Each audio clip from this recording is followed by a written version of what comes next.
En nuestros pasajes de la historia os proponemos una historia emotiva relacionada con una de las autoras inmortales, universales, para las letras no solo gallegas, sino las letras con mayúsculas.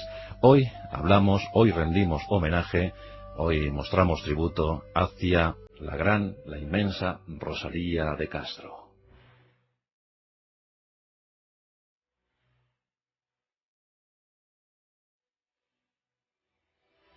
Una mujer tímida, introvertida, amable, que no buscó más fama que la de la vida cotidiana entre los suyos.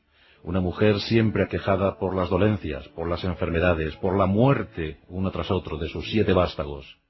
Rosalía de Castro, sin duda alguna, es el paradigma de la saudade gallega, aquella que se convirtió en ecologista, pues yo creo que de vanguardia, al denunciar los abusos industriales sobre su querida naturaleza. Era una profunda amante de la naturaleza, aquella que soportó con dolor las primeras emigraciones, viendo cómo los suyos se iban de Galicia, los echaba de menos, la saudade, la morriña, la nostalgia.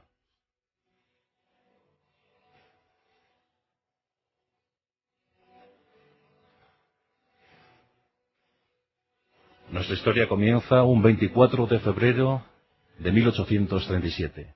Eran tiempos de desamortización, la Iglesia perdía patrimonio, y los eclesiásticos venían a menos. Ese 24 de febrero de 1837 vio la luz del mundo, vio la luz de Santiago de Compostela, Rosalía de Castro.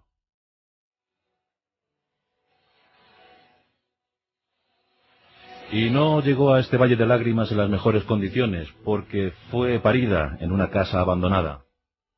Su madre, María Teresa de Castro, representante de la típica burguesía campesina gallega. Tenía 33 años esta mujer, y había tenido, al parecer, relaciones sentimentales con un sacerdote. El nombre de este clérigo, José Martínez Biojo. Por tanto, la pequeña Rosalía fue inscrita en el registro como nacida de padres incógnitos. Nadie quiso asumir, ninguno de sus progenitores quiso asumir por el momento la tutela de esta niña. Una niña frágil, quebradiza,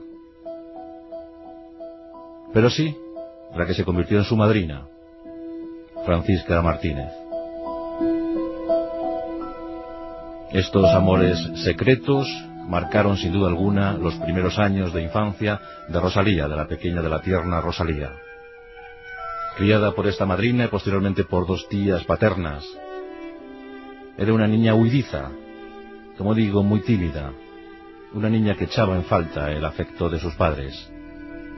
A los 10 años, tan solo a los 10 años, fue por fin reconocida por su madre, María Teresa de Castro. Quiso reconciliarse con esa niña perdida, con esa niña olvidada. Y las dos se aferraron a un sentimiento profundo que las convirtió en cómplices de tantas y tantas historias. Vivieron en Santiago de Compostela y recuperaron, sin duda alguna, el tiempo perdido.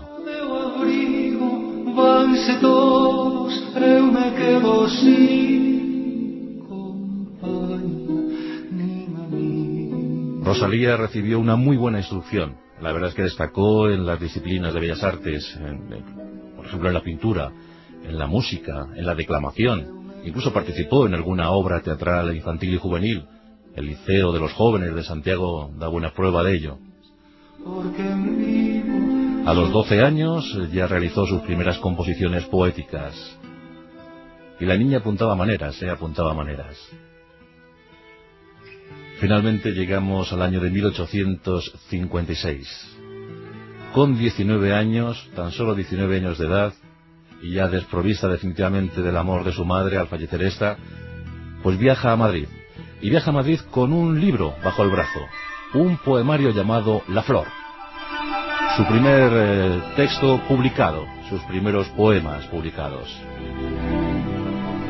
Y en Madrid se le abrió un universo que ni siquiera podía intuir, podía soñar, porque ya digo que no ambicionaba fama alguna. Pero en este Madrid decimonónico se movían muchísimos pensadores, críticos, periodistas, y muchos de ellos también eran gallegos. Por ejemplo, Manuel Martínez Murguía. Murguía se fija en las composiciones de Rosalía de Castro y también se fija en ella como mujer. Primero una amistad, luego algo más que una amistad y finalmente una propuesta de matrimonio. Rosalía también se había enamorado de Manuel y este sentimiento se rubricó en la parroquia madrileña de San Ildefonso el 10 de octubre de 1858. Rosalía no estaba muy animada a escribir, era un tiempo difícil para las mujeres en ese siglo XIX y cuando no, ¿verdad? Pero lo cierto es que era tremendamente complicado abrirse paso en el mundo literario. Ya era difícil para un hombre, cuanto más una mujer. Pero es Murguía quien anima a su esposa a seguir escribiendo.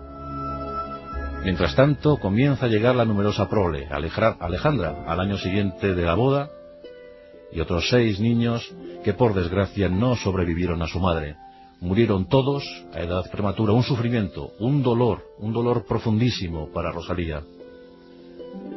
Abocada definitivamente a su familia, a la serenidad del hogar familiar, parecía que no había otra cosa para una mujer que no fuera la familia y el hogar, y ella lo asumió con su natural timidez,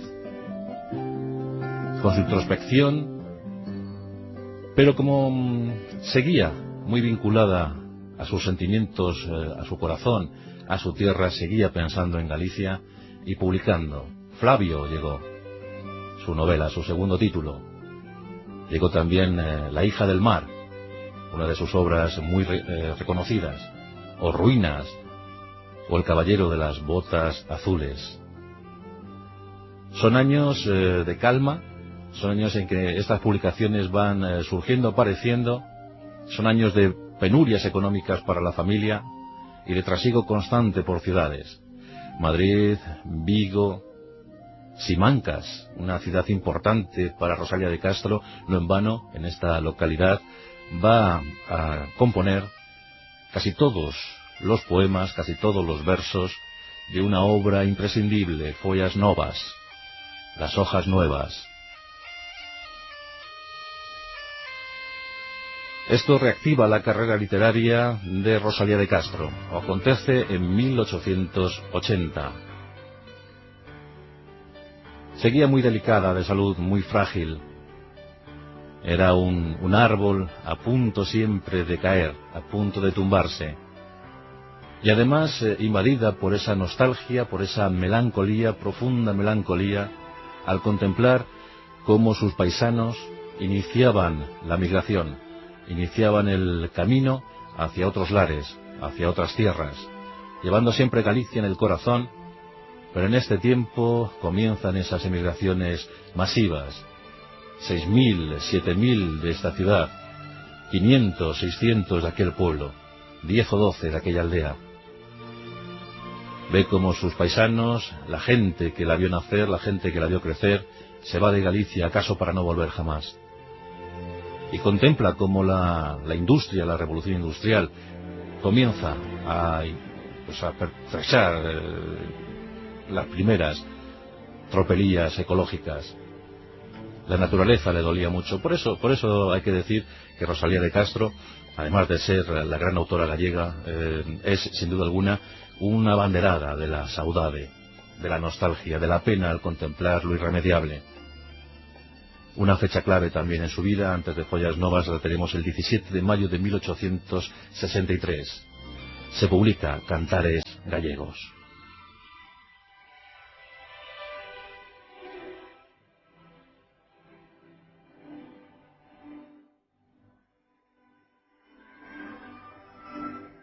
Porque Rosalía escribía en su lengua madre. También lo hizo en castellano, pero donde se expresaba con rotundidad, donde se convertía en la voz del pueblo gallego, era en esa lengua vernácula. Nadie como ella supo expresar el sentimiento gallego. Por eso el 17 de mayo es el Día Universal de las Letras Gallegas.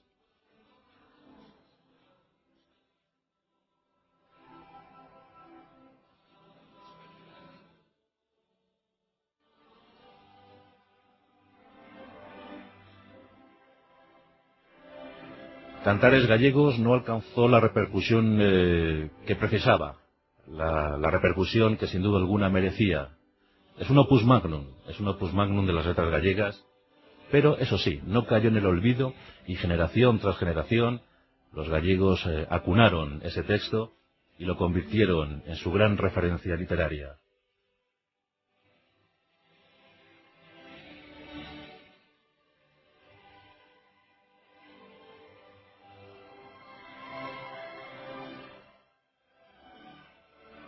Además de los poemarios, hubo novelas, como ya hemos mencionado, Flavio es el ejemplo, y desde luego cuentos, algunos interesantísimos.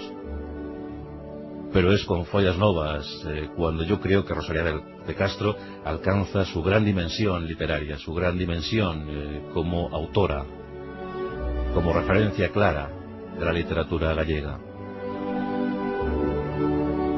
Sus versos son recitados en 1001 escuelas. Y lo principal, la gente se siente orgullosa de su autora.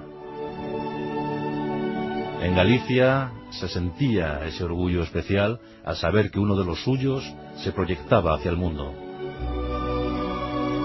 Que no todo eran penurias, que no todo eran sinsabores, que no todo eran necesidades, que también había momento para la alegría, para el goce y para el disfrute al leer una composición poética que hablaba de su tierra, de su raíz, de sus profundos sentimientos, la gran portavoz de los gallegos. En un siglo dificilísimo, poco adecuado para una mujer de esa hondura intelectual, y aferrada a la fama cotidiana de su familia, a las desgracias que iban aconteciendo a su alrededor. En 1884 se publica En las orillas del Sar. Es su obra cumbre en castellano. Por entonces Rosalía de Castro ya estaba atenazada por el terrible cáncer. Un cáncer de útero que la devoró durante 3 años, que le provocó una agonía dolorosísima. Nos encontramos en julio de 1885. Rosalía de Castro tiene 48 años de edad. Todos sus hijos han muerto. Se encuentra en su casa de Padrón, en La Coruña. Es la casa de Matanzas. Tras 3 días severísimos, 3 días de agonía, lo último que pidió en este mundo fue que le trajeran un ramito de pensamientos. Seguro que en cada pétalo de esas flores iba un recuerdo, una nostalgia, un sueño. El 15 de julio de 1885 fallecía Rosalía de Castro. Lloradísima entre los suyos y entre todos, por supuesto. Hoy en día, esa casa de Matanzas en Padrón es un museo que recuerda el influjo, el cálido recuerdo que Rosalía de Castro dejó entre todos nosotros. Ella murió, pero queda para la historia, queda para la gran historia, sus obras. Quedan esas obras, Follas Novas, Cantares Gallegos, En las orillas del Sar, Ruinas, El caballero de las botas azules, La hija del mar, Flavio o La flor. Textos inmortales de imperecedero recuerdo. Y el 17 de mayo, por supuesto, Día de las Letras Gallegas, por esta mujer inmensa, inmensa, tan inmensa como profunda, Rosalía de Castro.